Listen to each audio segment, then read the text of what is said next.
समर्थ म्हणताय की राघवाची कथा पतित पावन गाती भक्त जन आवडीने। राघवाची कथा अशी आहे की भक्त जन ही आवडीने गातात।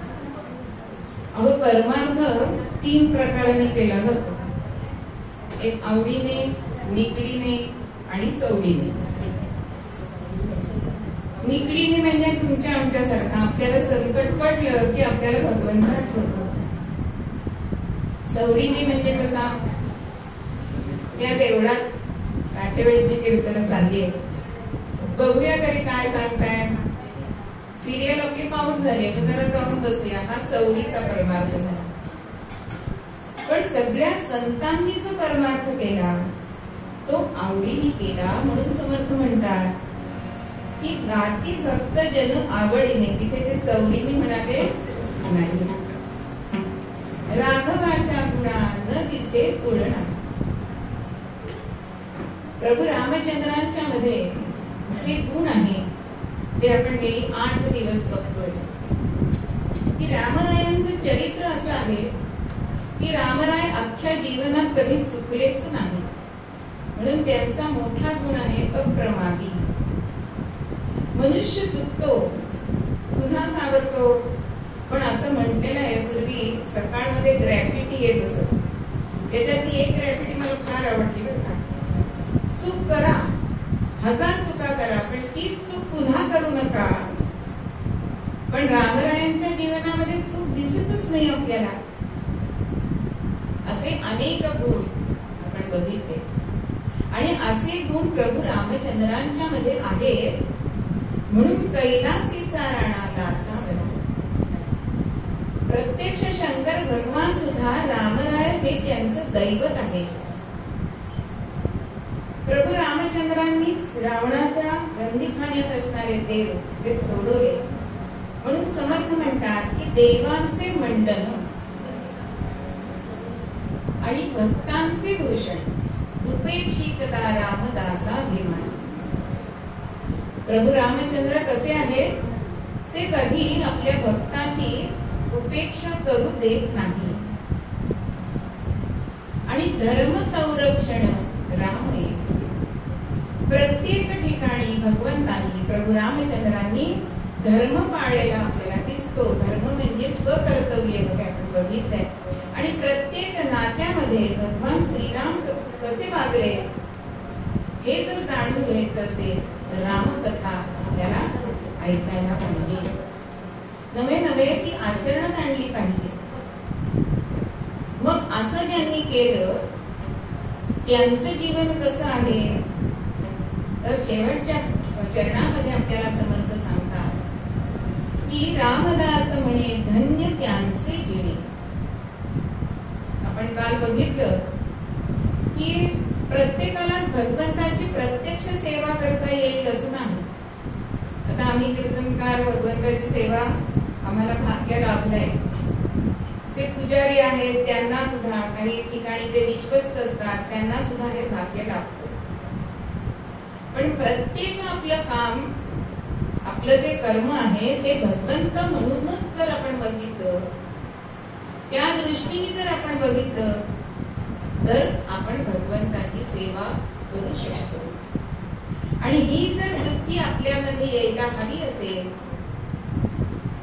तर समर्थ त्याच्या पुढच्या चरणात आपल्याला सांगताय की कथा निरूपणे जन्म गेला. अहो ज्यांचं जीवन धन्य होत त्यांनी आयुष्यभर कथा निरूपण ऐकलेली आहे. भगवंताच्या कथा गायच्या असतात कारण त्या सुरम्य असतात. त्यातलं अमृत कधी आटत नाही. म्हणून कथांना अमृत असं म्हटलेलं आहे. जे कधीही विटत नाही. इतर रस सगळे विटतात. त्याच्यावर एक्सपायरी डेट लिहिलेली असते.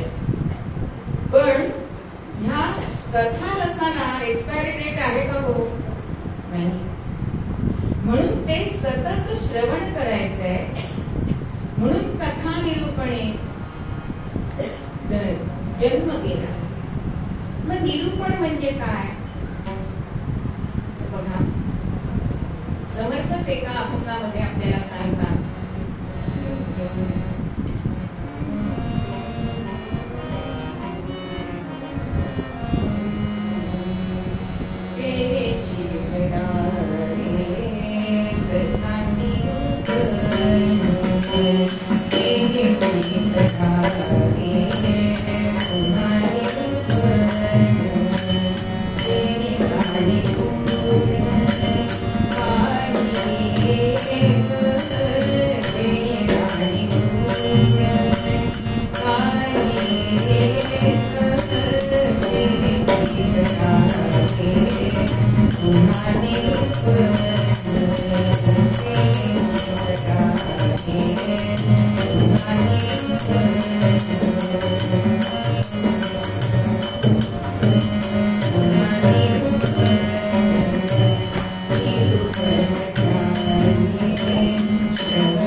अभंगातून आपल्याला लगेच कळतं असं नाही. मग त्यातलं त्यांना जे मर्म सांगायचंय ते कळणं आणि त्याची उकल प्रवचनकार कीर्तनकार हे करत असतात. म्हणून त्याला निरूपण असं म्हटलेलं आहे. त्यातलं मर्म जाणणं. मग त्याच्यामध्ये ते काय सांगताय की निरूपण म्हणजे नुसतं श्रवण करायचं नाहीये. मला एकाने प्रश्न विचारला की वाचणे आणि श्रवण करणे याच्यात मध्ये काय फरक आहे. श्रोता बसण्यावर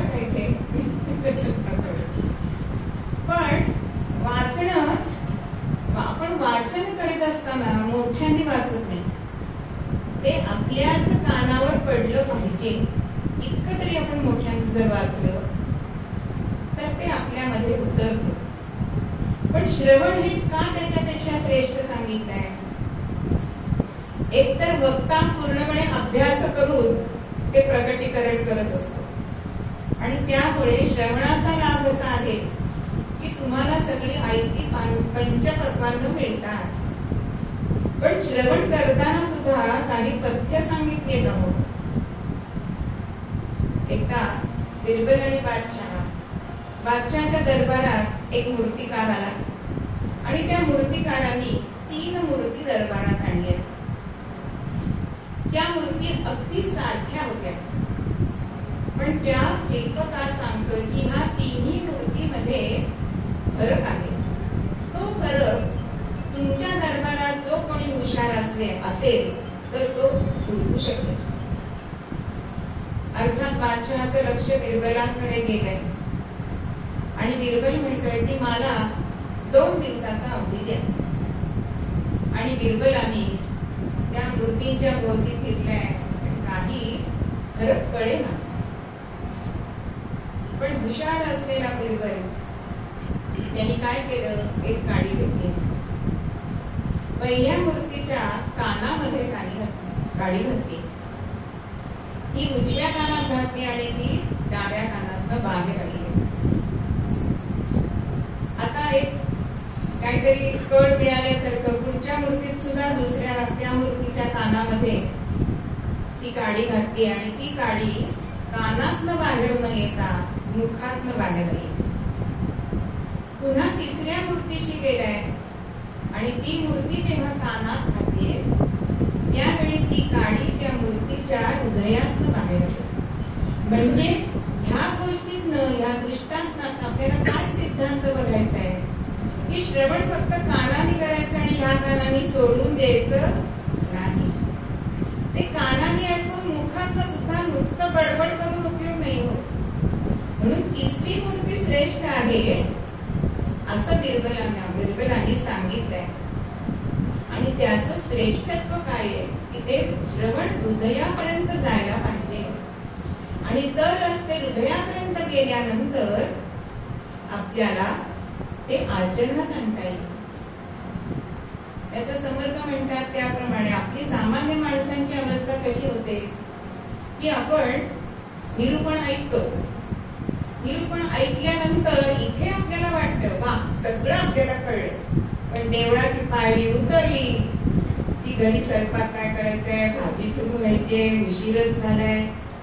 ह्याच्यामध्ये ते श्रवण स्थळ सुटल्यानंतर ते संपून जातं. म्हणून ते म्हणतात मी अशी काय क्रिया करू, तुझं नेणे रामा मज कंठली. माझ्या हातून अशी कृती होत नाहीये, म्हणून निरूपण वारंवार का ऐकायचंय? हे त्यासाठी ऐकायचं. अहो एखादी आपली गोष्ट घरातली बिघडली, नळ वाहत असला, नळ बंद होत नसला तर आपण कोणाला बोलवतो? प्लंबरला बोलवतो. जर आपली तब्येत बरी नसली तर आपण डॉक्टरकडे जातो. जर आपल्या दृष्टीला छान दिसत नसेल तर आपण डोळ्यांच्या डॉक्टरकडे जातो. गाडी नादुरुस्त झाली तर ती गॅरेज मध्ये टाकतो. एवढंच नव्हे तर हल्ली बरेच जण रुटीन चेकअप करतात वर्षाच्या वर्षात. आपण डायबिटीज बघतो, बीपी बघतो. पण ही मनस्थिती बिघडली तर कुठे जायचो? त्याला कुठला डॉक्टर नाहीये. त्याला डॉक्टर सांगितले कथा कीर्तन. मन जर शांत व्हायला हवं असेल तर तुम्ही कथा ऐकल्याशिवाय तुमच्या मनाला शांती समाधान लाभणार नाही. कारण कथा कीर्तन आज आपल्याला चित्र असं दिसतंय की ते मनोरंजनाचं साधन झालंय. पण मनोरंजन आहे का हो कीर्तन? मनोरंजन नसून मनोमंथनाचं ते साधन आहे. म्हणून आपण जे इथे ऐकतो ते आपलं दृढ व्हायला हवं असेल तर घरातल्या नातवंडांना सांगावं आज काय ऐकलं, म्हणजे ते आपलं दृढ होतं. कोणाला तरी श्रोता करावं बरं का. मी नेहमी सांगते एखादी छान गोष्ट वाचली, अगदी व्हॉट्सअपवरची पोस्ट वाचली तरी सुद्धा जर ती चांगली असेल तर ती 4 जणांना सांगा. कायमस्वरूपी ती लक्षात राहील. म्हणून समर्थांनी दासबोधामध्ये जास्तीत जास्त समास कोणत्या विषयावर लिहिले तर ते श्रवण भक्तीवर लिहिलेले आहे. कारण श्रवणाने मनाचा मळमटा जातो. जसं आपल्याला स्नानाला पाणी लागतं की नाही, शरीराची आंघोळ पाण्याने होते, पण मनाची आंघोळ ही श्रवणाने होत असते. म्हणून कथा निरूपणे जन्म गेला. आयुष्यभर ज्यांनी हे कार्य केलंय, कथा निरूपण ऐकले, त्यांचं जीवन कधीही दुःखी झालेलं आपल्याला दिसत नाही. म्हणून सदा सर्वदा प्रीती रामी ठरावी. समर्थांचे श्लोक आपण नुसते वाचले ना तरी सुद्धा आपलं जीवन हे धन्य होतं. आणि यासाठीच हे आपल्याला वाचायचे. पण आज आपल्याला श्रवण करायला नको, वाचन करायला नको. पण समर्थ सांगतात की श्रवण कसं असावं. प्रत्येकाचं श्रवण वेगळं असतं बरं का. बघा, वर्गामध्ये अगदी कमीत कमी 45 तरी विद्यार्थी असतात, कुठे 60-70 असतात. पण त्यातला एखादाच का हो पहिला येतो आणि काही जणांना अपास का होतात.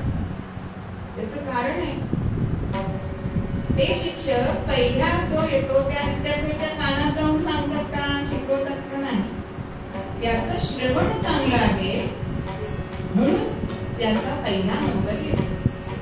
आणि ज्यांचं श्रवण चांगलं नाही म्हणून श्रवणाचे काही पद्धती सांगितले की श्रवणाला निरूपणासाठी गेला तर प्रथम बसावं, पहिल्यांदा येऊन बसावं. कारण मागे सगळे बोलत असतात, मग आपल्याला नीट श्रवण होत नाही. दुसरं पथ्य सांगितलंय, खूप खाऊन जाऊ नका म्हणतात, कारण सुस्ती येते आणि भिंतीला टेकून बसतं झोप. कारण त्या झोपेला वरदान मिळालंय. कुठे जाऊ, रामालाच विचारलंय कुंभकर्णाच्या पत्नीने की मी आता कुठे जाऊ, तेव्हा त्यांनी सांगितलंय कथा कीर्तनात जा. म्हणून झोप यायला नको असेल तर भिंतीला टेकून बसू नका. प्रकृती स्वास्थ्यानुसार बसला तरी हरकत नाही. त्यानंतर अशी जागा बघा, कारण श्रवणाची जागा सुद्धा चांगली असायला पाहिजे. तिथे डास, चिट, अंधार असायला नाही पाहिजे. डास चावले की तिथे आपलं लक्ष जातं. एकनाथ महाराज तर सांगतात की श्रवण कसं करावं. ते घरातलं उदाहरण देतात की बोका बघा, दुधाच्या पातेल्यावर जशी दृष्टी दबा म्हणून बसलेला असतो की नाही, ती घरातली गृहिणी कधी बाहेर जाते आणि मी दुधाच्या पातेल्यावर झेप घेतोय. तसं आपलं श्रवण असायला पाहिजे, इतक्या उत्कंठेने की किती श्रोता मला सांगतोय आणि मी ते ग्रहण करतोय. दुसरं उदाहरण देत आहे की एखादं मूल हरवलं असेल तर त्याची बातमी जेवढी ऐकायला आई आतुर असते तेवढी आतुरता श्रवणामध्ये असावी. तिसरं उदाहरण दिलंय, श्रवण हंसासारखं करावं. हंस जसा त्याला निरक्षीर विवेक आहे, दूध आणि पाणी एकत्र केलं तर तो दूध घेतो आणि पाणी बाजूला टाकतो. त्याप्रमाणे आपलं श्रवण असावं. आपण काय ऐकायचंय. आज मुलं ऐकतात, सारखं कानाला लावलेलं आहे, पण काय ऐकायचंय हा तिथे निरक्षीर विवेक असायला पाहिजे. आणि असं जर निरूपण ऐकलं तर आपल्या मनाचा मळवटा जातो. कारण श्रवणे आतुरे भक्ती, श्रवणे आतुरे भक्ती, श्रवणे तुटे विरक्ती, श्रवणे तुटे आसक्ती, विषयांची श्रीराम. अहो, भक्ती जी करायची आहे ती भक्ती करण्याचं म्हणून श्रवण भक्ती ही पहिली नवविधा भक्तीची पायरी सांगितलेली आहे. श्रवणाने अनेक गोष्टी तुम्हाला ज्ञात होतात आणि म्हणून भगवंतापर्यंत जाण्यासाठी ही पहिली पायरी. भक्ती तुम्हाला करण्याची योग्य दिशा दिसते. श्रवणाने तुम्हाला विरक्ती येते, श्रवणाने आसक्ती तुटते. विषयांमध्ये जे आपण रममाण होत असतो ते विषय आपल्याला नकोसे वाटले की आपली भक्ती योग्य तऱ्हेने आहे असं आपण समजावं. पण आपण काल बघितलं की क्रिया भक्ती उपासना आहे. पण प्रत्येकाने उपासना करणं, उपासना म्हणजे भक्ती नव्हे, उपासना म्हणजे ज्ञान नव्हे. अहो भक्तीच्या सुद्धा पायऱ्या सांगितलेल्या आहेत. भगवंतापर्यंत जाण्यासाठी जसं आपण व्यवहाराचं उदाहरण घेतलं की नुसता चारा आपण घरात आणला तर आपल्याला लोणी मिळेल का हो? तो चारा गायीनी खायला पाहिजे, त्यानंतर तिने दूध द्यायला पाहिजे, मग त्याचं दही झालं पाहिजे, त्याचं ताक, त्याचं लोणी. ह्या जशा पायऱ्या आहेत तसं क्रिया म्हणजे कृती कर्म करायला पाहिजे, उपासना करायला पाहिजे, भक्ती करायला पाहिजे आणि मग ज्ञान प्राप्ती. अशा भगवंताकडे जाण्याच्या सुद्धा हा क्रम सांगितलेला आहे. मग आपण कोणत्या या भक्तीच्या पायऱ्यांचे धारक आहोत हे समजण्यामध्येच आपला जन्म जातो. आता हे असं आहे का हो ज्याचा त्याचा अधिकार वेगळा असतो. एखाद्या बँकेतला अधिकारी म्हणाला मी बँकेमध्ये अधिकारी आहे, मी एकदम ज्ञान घेईन, चालेल का? नाही चालेल. म्हणजेच आपण कोणत्या पात्रतेप्रमाणे आपण भगवंतापर्यंत जायचंय ते आपण ठरवायचंय. पण संतांनी सर्वसामान्यांसाठी एक पायरी महत्वाची सांगितली ती म्हणजे नामाची. मग हे नाम सगळ्यांना सुलभ आहे, सुकर आहे, विनामूल्य आहे. मग हे असं नाम जर आपण घेतलं तर आपण सहजच भगवंताची प्राप्ती करू शकतो. पण आपण काय होतंय आपलं सध्या बघा, व्यायाम आणि श्रम ह्याच्यामध्ये फरक आहे की नाही? एक्सरसाइज आणि एक्झर्शन आहे की नाही फरक? बघा एका शेतामध्ये उसाचा घाणा लावलेला होता. आता गावामध्ये तो लावलेला असल्यामुळे फिरायला गेलेली 4 तरुण मंडळी कॉलेज कुमार गेले आणि रस प्यायला तिथे गेले. त्यांना विचारतात आम्हाला 4 फुल ग्लास मिळतील का? तर शेतकरी म्हणतात ठीक आहे ना, मिळेल की. अहो इकडे 8 बाजूला कोणीच घेत नाही. त्यांना रस दिलाय आणि मग एकेकाची उत्कंठा वाढायला लागली. म्हणे तुम्ही हा रस कसा काढता? त्यांनी सांगितलं की आमचा लाकडी घाणा आहे, त्याला बैल लावलेले आहे आणि ते फिरत असतात. म्हणे तुम्हाला कळतं कसं? म्हणे बैल फिरताय हे आम्हाला कळतं. का कळतं? त्यांच्या गळ्यामध्ये घुंगराच्या माळा घातलेल्या. ह्याच्यावर थांबावं गेली त्या तरुणांनी. पण म्हणे त्या बैलांनी नुसती बाण हलवली तर तुम्हाला कसं कळतं? तो शेतकरी काय उत्तर देतो? माझे बैल अजून कॉलेजमध्ये जात. म्हणजे आपला प्रवास सुद्धा असाच चाललाय. तिथल्या तिथे बैल फिरतात की नाही, सकाळपासून फिरतायत. किती चाल होते हो त्यांची? पण ते लांब गेलेत का? तिथल्या तिथे प्रवास झालाय. तसं आपल्या ह्या मनुष्य जन्माला येऊन आपलं तेच होत आहे. आणि ते जर आपल्याला सोडायचं असेल तर त्या भगवंतापर्यंत आपल्याला जायचं असेल तर नाम आपल्याला घ्यायलाच हवं. पण नामधारक हे वेगळे. नामधारक म्हणजे कसे असतात? तुकोबांसारखे, संतांसारखे. ते सतत 24 तास नामस्मरण करत असतात. पण आपण नामवाचक होत बरं का? बघा माझ्या ठरलेल्या माळा झाल्या की आपली माळ खाली ठेवली जाते की नाही? झाल्या बी आजच्या एकदाच्या माळा.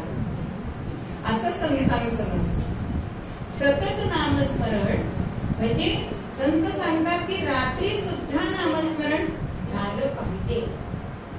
जर तुम्ही झोपताना नामस्मरण करताय तर झोपेत नामस्मरण करण्याची जबाबदारी माझी असं महाराजांनी सांगितलंय की आपल्याला. पण आपण ते आचरणात आणत नाही ना. रात्री मोबाईल बघून आपण झोपतो सगळीकडे, पण नामस्मरण कसं बरं येणार. नामस्मरण हे इतकं साधं सोपं आहे. आणि हे नामस्मरण कसं आहे.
महाराजांनी सांगितलंय की तुम्हाला अगदी ताट बसून नामस्मरण करता येत नसेल, सहज स्थितीमध्ये बसा, पण माझ्या रामाचं नाम घ्या.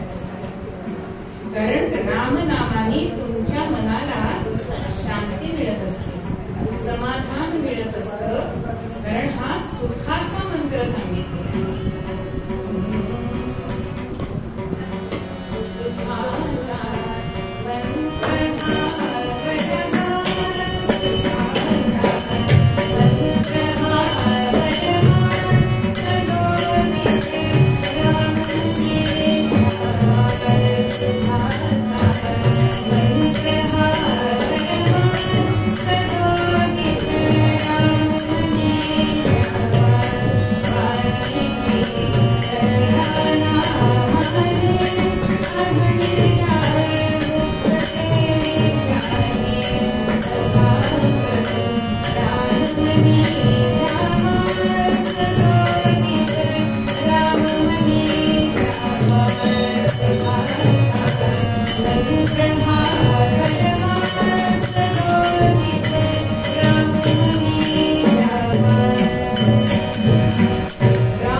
सहजच आपल्याला विश्रांती वाटते.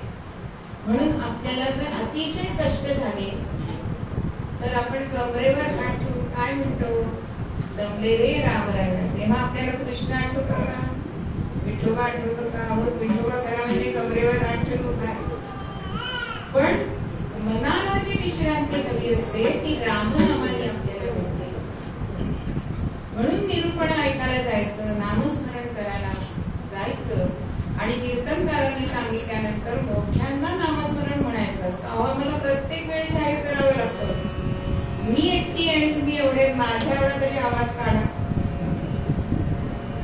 कारण कथा कीर्तनांमध्ये आम्ही आमच्या मनाचं बोलत नसतो. एका गावामध्ये कीर्तनकार आले आणि संध्याकाळची कीर्तन गावामध्ये फेरफटका मारायला गेले तर समोर येणारा ग्रस्त ओळखीचा वाटला म्हणून नीट निरखून बघताय.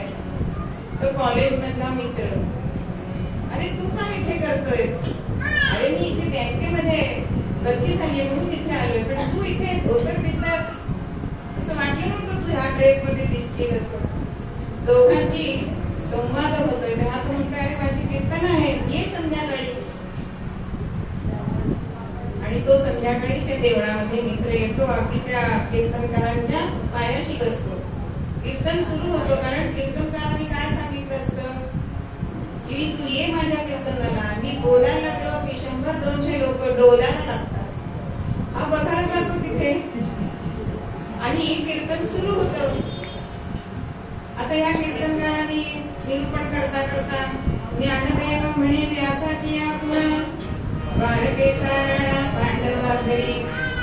हा मित्र खाली बसला. अरे हे तर ज्ञानदेव म्हणताय, तू कुठे बोलतोय? पुढचं काहीतरी निरूपण करताना आधी प्रपंच करावा नेटका मग ध्याने परमार्थ विवेक. अरे अरे समर्थ म्हणताय, तू कुठे म्हणतोय? असं 4 वेळा झालं. आता कीर्तनकार मित्र, तू मध्ये मध्ये बोलू नकोस हे तू म्हणताय. सांगायचा मुद्दा काय की इथे उभा राहणारा कीर्तनकार स्वतःच काही सांगत नाही, तर ज्ञानोबा, तुकोबा, एकनाथ या सगळ्या संतांनी जे आपल्यासाठी लिहून ठेवले आहे ते सांगितलं जातं. आणि म्हणून असं निरूपण ऐकण्यासाठी, ही कथा ऐकण्यासाठी जर आपण इथे आलो तर त्यांचं जीवन धन्य होणार आहे. म्हणून मूळ पद्यामध्ये आपल्याला समर्थ हेच सांगताय की कथा निरूपणे जन्म गेला.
आणि तज्ञासाठी विचारल्यानंतर ताबडतोब हो म्हणाली म्हणजे दीपक भाऊ कुठले अतिशय सुंदर अशी सांस्कृतिक केली म्हणून त्यांना आपण रामाचा प्रसाद द्यायचा आहे.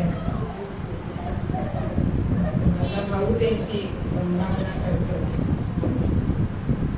सीताकांत स्मरण जय जय राम जय जय रघुवीर समर्थ.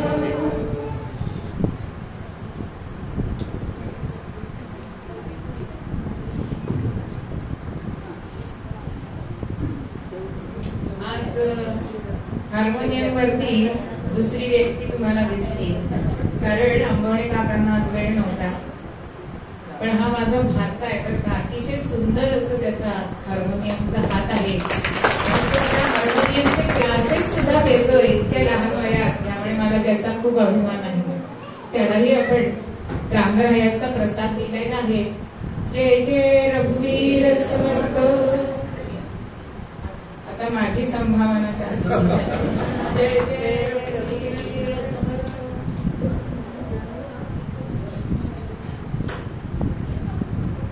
नामस्मरण करूया.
दरवर्षी तेच कीर्तन का ऐकायचं अशी तरुण पिढी विचारत असते. पण एखादी चांगली गोष्ट जर आपल्या मनावर बिंबवायची असेल तर ती आपल्याला पुन्हा पुन्हा सांगायला लागते की नाही. नेहमी सत्य बोलावे असं सांगावं लागतं. खोटं बोला म्हणून सांगायला लागतं ना. आणि आजच्या दिवशी हे रामप्रभूंचं तेज आहे ते 1000 पटीने वाढलेलं असतं आणि त्यातली जी स्पंदनं आपल्याला मिळतात ती जास्त महत्वाची. म्हणून दरवर्षी रामकथा रामनवमीचा उत्सव मोठ्या समारंभाने का केला जातो तो तेवढ्यासाठी. सगळ्यांना ज्ञात असणारी ही कथा आहे की रावणाने अत्यंत अराजकता माजवलेली असते. आपण बघितलं कोणकोणत्या देवांना काय काय कामं दिलेली आहेत आणि सगळे देव बंदीखान्यामध्ये असलेले. पृथ्वी मातेला या पापाचा भार सहन होईना म्हणून ती गायीचं रूप घेते आणि गायीचं रूप घेऊन ती ब्रह्मदेवांना शरण जाते की हा भार मला सहन होत नाहीये. आणि तेव्हा सगळे देव सगळे ऋषीमुनी हे वैकुंठामध्ये भगवान विष्णूंकडे जात आहेत आणि त्यांना प्रार्थना करतायत की आपण कधी अवतार घेणार. कारण भगवंतांनी सांगितलेलं आहे की ज्यावेळी माझे भक्त संकटात असतील त्यावेळी मी अवतार घेईन. मग असा अवतार तुम्ही कधी घेणार आहात तेव्हा भगवंत आश्वासन देतो, पण हे भगवंताचं आश्वासन आहे, नेत्यांचं नाही. आणि त्यामुळेच भगवंतांनी सांगितलंय की मी सूर्यवंशामध्ये लवकरच मनुष्य अवतारामध्ये अवतार घेणार आहे. मग सूर्यवंशातच का? अहो, आज अनेक आत्मे फिरत आहेत की आम्हाला चांगले आईबाप कसे मिळतील, त्यांच्या पोटी आम्ही जन्म घेऊ. पण आज आई वडिलांना वाटत नाही आपल्याला अपत्य व्हावं, अशी अवस्था झालेली आहे. पण सूर्यवंश अत्यंत सत्यवचनी असलेला, प्राण जाळ पण वचन न जाळ, हे कितीतरी पिढ्याना पिढ्या चालल्या आणि तेव्हा पुण्य साधतं आणि तेव्हा भगवंत तिथे अवतार घेत असतो. मग हा सूर्यवंश, त्यातील राजा होता आत्ताचा राजा दशरथ. आणि दशरथाच्या पोटी मी जन्म घेईन असं आश्वासन भगवान नारायणांनी दिलंय. कोणी कोणी कोणते अवतार घ्यायचे हे सांगितलंय. इतर सर्व देवांनी वानर व्हावं, कारण रावण नर आणि वानर यांच्या युतीने तो मरणार आहे. ही युती यशस्वी झालेली आहे पण आपल्याला दिसते. मग ही अयोध्या होती तरी कुठे?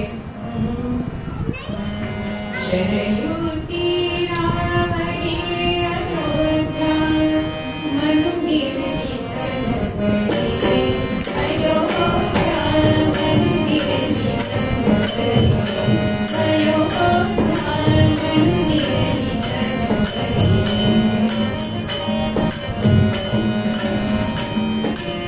या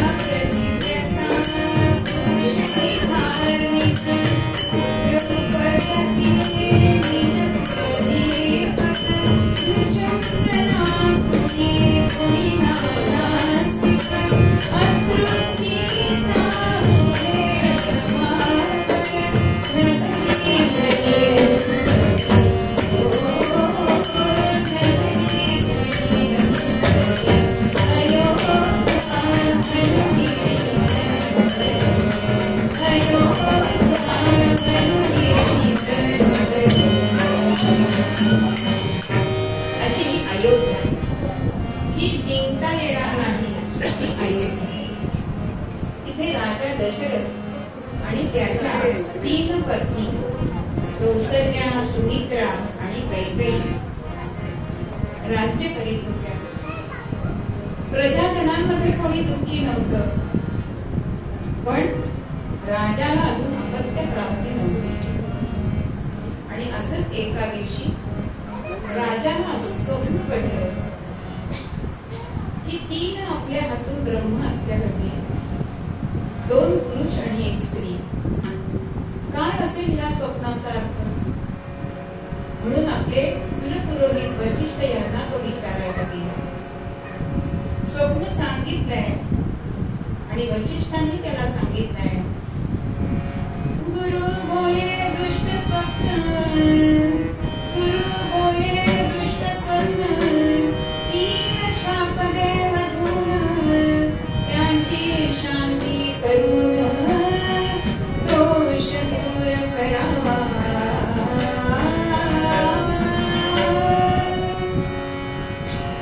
तू मृगयेला जा, 3 श्वापद त्यांची पारद कर, म्हणजे तुझा हा दुष्ट स्वप्नाचा दोष निघून जाईल. त्याप्रमाणे दशरथ राजा वनामध्ये गेलाय, पण दिवसभरामध्ये सावज सापडलं नाही. रात्रीच्या वेळी तरी पाणी प्यायला एखादं श्वापद येईल आणि शब्दवेधी असणारा हा राजा एका झाडावर बसलाय. आणि त्याच काळामध्ये आपल्या माता पित्यांना काशी यात्रा घडवण्यासाठी श्रावण बाळ निघाले. दुपारचं ऊन आपल्या आई वडिलांना लागू नये म्हणून रात्रीचा प्रवास करणारा आणि आई वडिलांनी पाणी मागितलंय. एका झाडाखाली त्यांची कावड ठेवली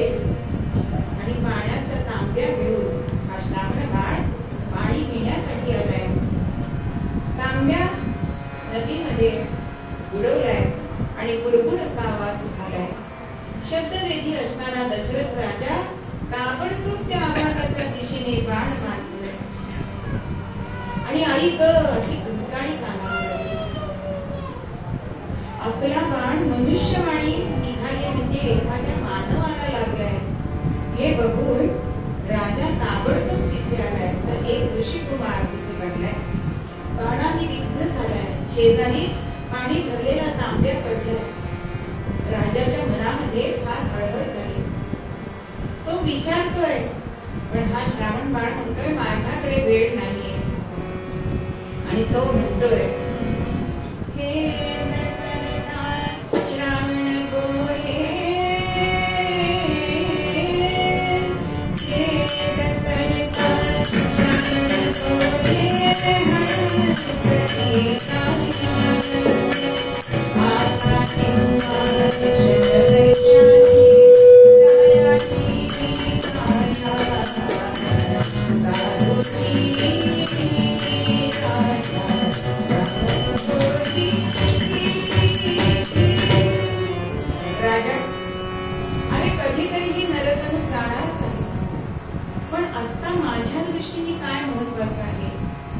माझे आई वडील तहानेने व्याकुळ झाले आहे. तू तेवढं त्यांना पाणी नेऊन दे. राजाने त्याच्या हृदयात केलेला बाण काढलाय. तांब्या भरलाय. जड अंतःकरणाने त्या झाडाच्या इथे आई वडिलांना पाणी देण्यासाठी गेले. पायरव ऐकू आले. अंध असणारे हे माता पिता त्यांच्या मनात येत आहे आपला आज बाळ बोलत नाहीये. रागवलंच का रे बाळा? आम्ही एवढ्या अपरात्री तुझ्याकडे पाणी मागितलं. पण राजा असं मनात विचार करतो की आपण बोललो की हे आवाज ऐकतील आणि पाणी पिणार नाही.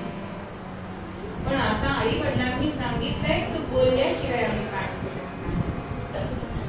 आणि झालेला सगळा वृत्तांत राजाने त्यांना कथन केलाय. अत्यंत दुःखाची कुऱ्हाड त्यांच्यावरती पडली. अरे आमच्या म्हातारपणाची काठी तू हिरावून घेतलीस. आणि त्यांनी मरता मरता शाप दिलाय.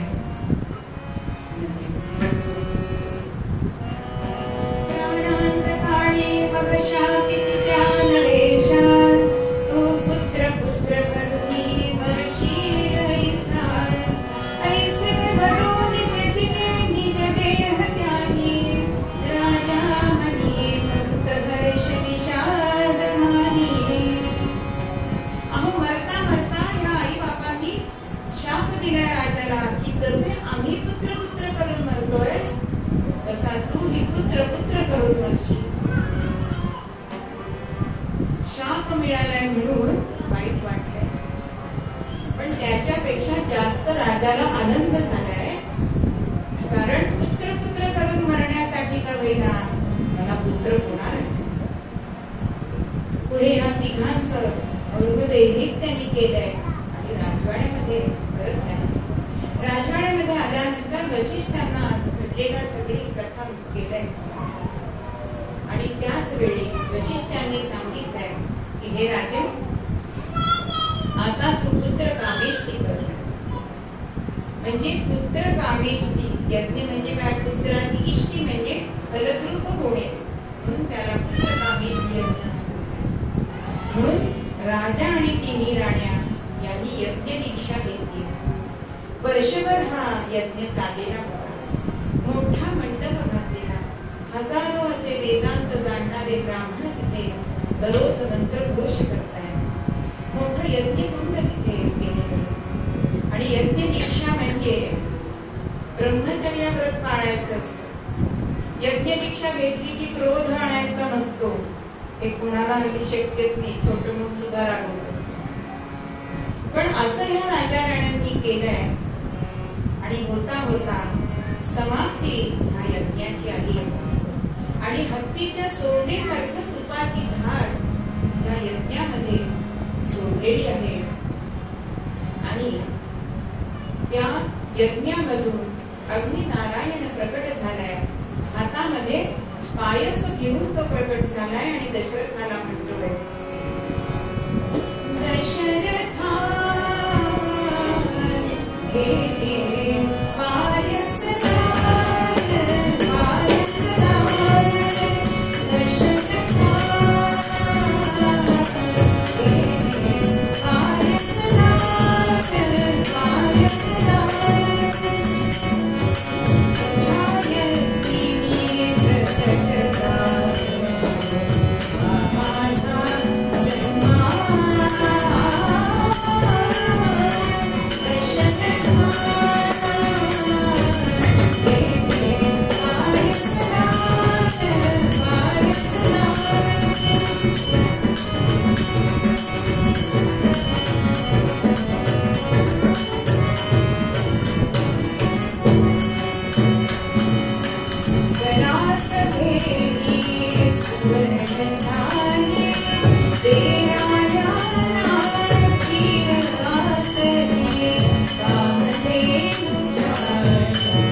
तिन्ही राण्यांना हे वाटून दे असं सांगितलं.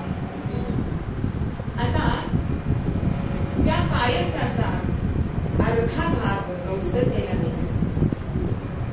त्यानंतर 2 वाटे केलेला एक सुमित्रेला दिलाय आणि एक कैकेयीला दिलाय. पण कैकेयीला असं वाटलं की मला तर शेवटी मी तर पट्टराणी आहे म्हणून रागावून बसलीये, फुगून बसलीये.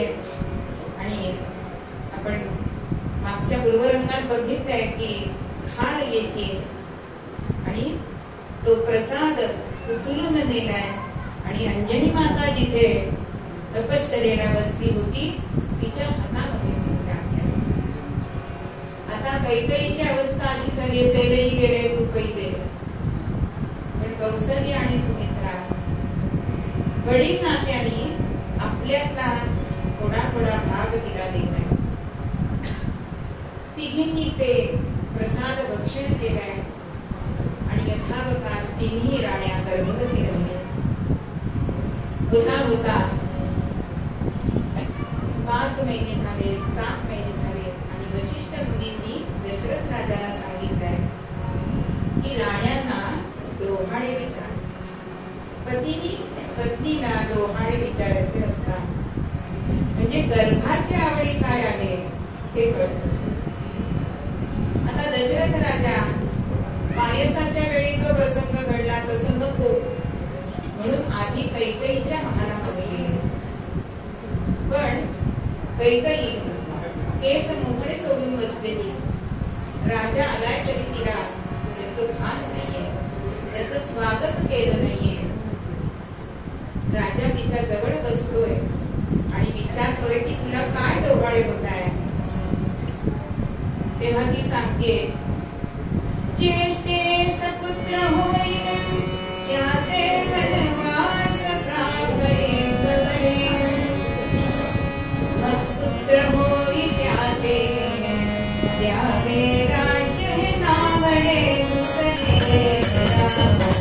राम राम हरे हरे राम राम राम राम सीता हरे राम.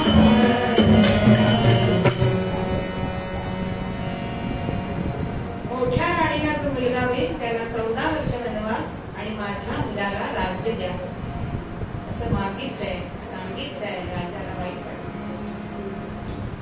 आपल्या कुलाला हे यथोचित नाही. विषण्ण मनाने राजा तिथून निघालाय आणि सुमित्रेच्या महालामध्ये आलाय. सुमित्रेने त्याचं यथोचित स्वागत केलंय, बसायला आसन दिलाय. राजाने तिला सुद्धा डोहाळे विचारले. तेव्हा ती म्हणते, ज्येष्ठ पुत्राची, ज्येष्ठ बंधूची सेवा करावी असं मला वाटतं. हे तिचं भाषण ऐकलंय आणि आपल्या रघुकुलाला भूषण ठरेल असे तिचे डोहाळे आहे. त्यानंतर कौसल्या मातेच्या महालामध्ये दशरथ राजा गेलाय. तर ही आत्मानंदामध्ये दंग असलेली कौसल्या भानावर नाहीये. तिच्याकडे बघून राजाला असं वाटतं की हिला भूतात घेताना तर पछाडलं नाही ना. वशिष्ठांना बोलवलंय. वशिष्ठांनी कौसल्याकडे बघितलंय मात्र आणि वंदन केलंय. पण प्रभूंना त्यांनी ओळखलंय की प्रत्यक्ष प्रभू भगवान विष्णू हिच्या पोटी अंशावताराने येणार आणि गोष्टी करता करता रावणाचं नाव निघालंय. आणि रावणाचं नाव ऐकल्यानंतर मात्र कौसल्या माता ताडकन उभी म्हणतीये आणि म्हणतीये, आणारे धनुष्य आणि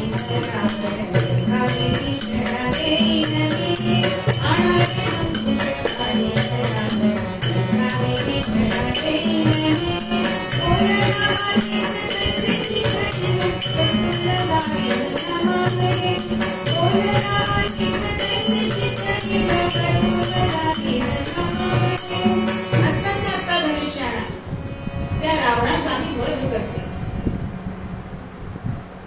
असं तिघींना डोहाळे राजाने विचारलं. आणि मग मात्र वशिष्ठांनी सांगितले की राजा, इतकं तुझं भाग्य आहे की प्रत्यक्ष प्रभू नारायण तुझ्या पोटी जन्माला येणार आहे. देवपित्याचा मान तुला मिळणार आहे. होता होता 8 महिने झाले आणि सगळी तयारी राजवाड्यामध्ये चालली. हल्ली सगळं हॉस्पिटलमध्ये मिळतं, त्यावेळी असं नव्हतं. सुईणींची सगळी दगबग चाललेली होती. आणि होता होता चैत्र महिना उजाडलाय. वर्षाची सुरुवात चांगली झाली आहे. गोपिळा पूजन करताय आणि दिसा मासा हे गर्भ वाढलेले आहेत तिन्ही राण्यांचे. आणि चैत्र मास त्यात शुद्ध नवमी तिथी गंधयुक्त तरीही वाट हे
जन्म झालाय आणि सगळ्यांनी रामरायाचा जय जयकार केलाय. सियावर रामचंद्र की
पुनर्वसू नक्षत्र यावर प्रभू रामचंद्रांनी जन्म घेतला. आणि याच वेळी समर्थांचा सुद्धा जन्म झालेला आहे. कारण मारुती अवतारामध्ये मारुती रामानंतर 6 दिवसांनी जन्माला आले, पण त्यांना वाटायला लागलं रामप्रभूंच्या सेवेमध्ये 6 दिवसांचं तरी अंतर का, म्हणून मारुतीचा अवतार असणारे समर्थ बरोबर राम राणात जेव्हा जन्माला आला त्याच वेळी त्यांचा जन्म झालाय. समर्थ रामदास स्वामी महाराज की जय. जय जय रघुवीर समर्थ. सगळे दास दासी राजा दशरथाला ही बातमी सांगण्यासाठी येत आहे.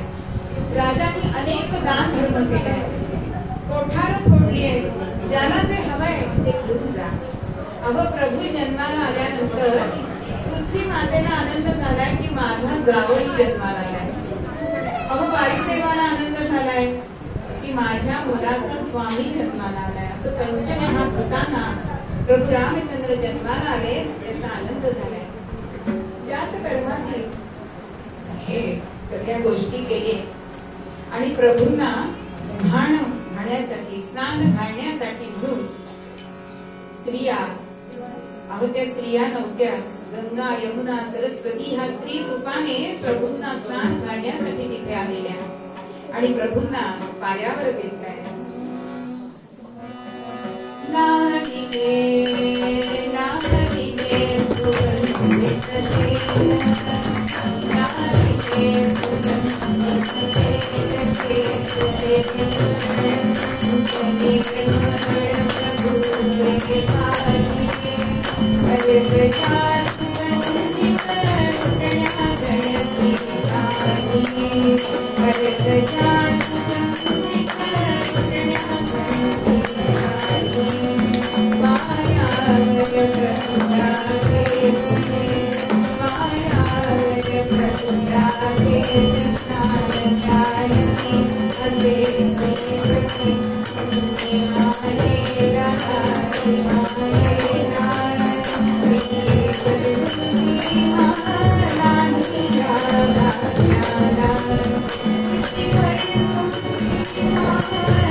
रामरायांचं स्नान झालंय.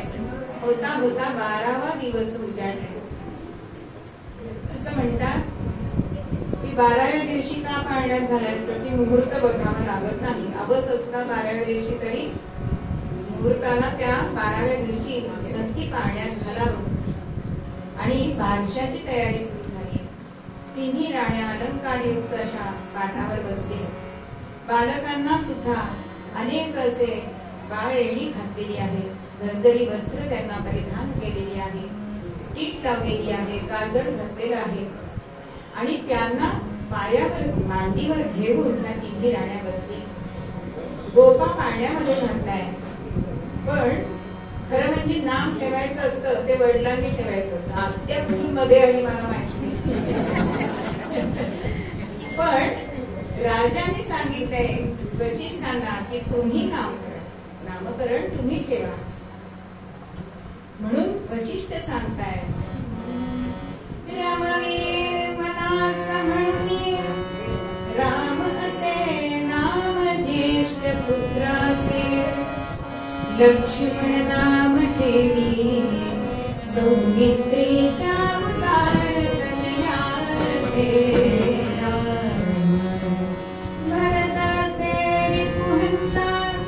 चौथा शत्रुघ्न म्हणे त्यासी, धर्माने शास्त्राने वागुण देतील जनासी सौख्यासी.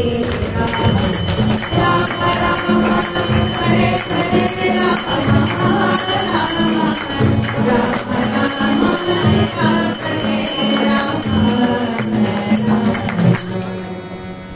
मोठा मुलगा त्याचं नाव राम, जो मनाला रमवतो तो राम. आणि पुढे जे सुमित्रेला लक्ष्मण झालं म्हणजे लब्धो मुलगा झालाय त्याचं नाव लक्ष्मण. कैकेयीला 2 मुलं झालीत आणि दोघींचा प्रसाद तिने ग्रहण केला होता, म्हणून त्या मुलांची नावं भरत आणि शत्रुघ्न अशी वशिष्ठांनी ठेवायला सांगितले. मुलांना पाळण्यात घातलाय आणि ह्या तिघींनी पाळण्याची दोरी धरली आहे आणि पाळणा म्हणताय.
प्रभूंचा आज जन्म झालाय आणि अशा या राघवाची कथा सगळ्यांनी ब्रह्मांड भेदून पलीकडे न्यावी असे अभंग करते रामदास आपल्याला सांगतात.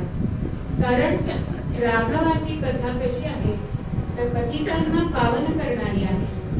म्हणून सगळ्या म्हणजे आता आम्ही मलेशियाला गेलो होतो, इंडोनेशियाला गेलो होतो, तिथे सुद्धा रामकथा आहे.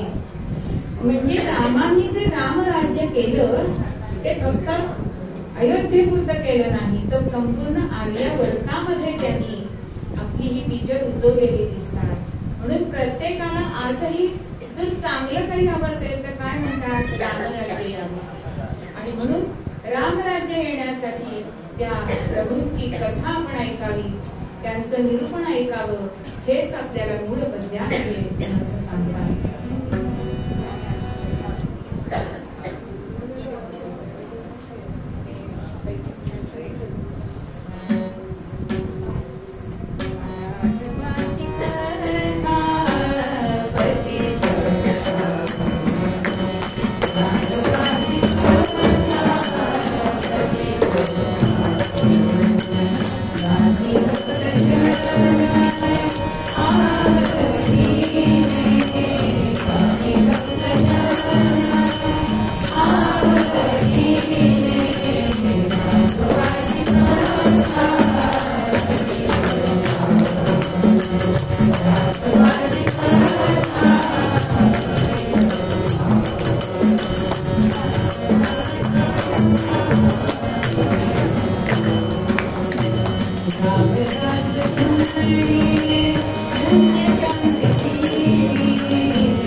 आरती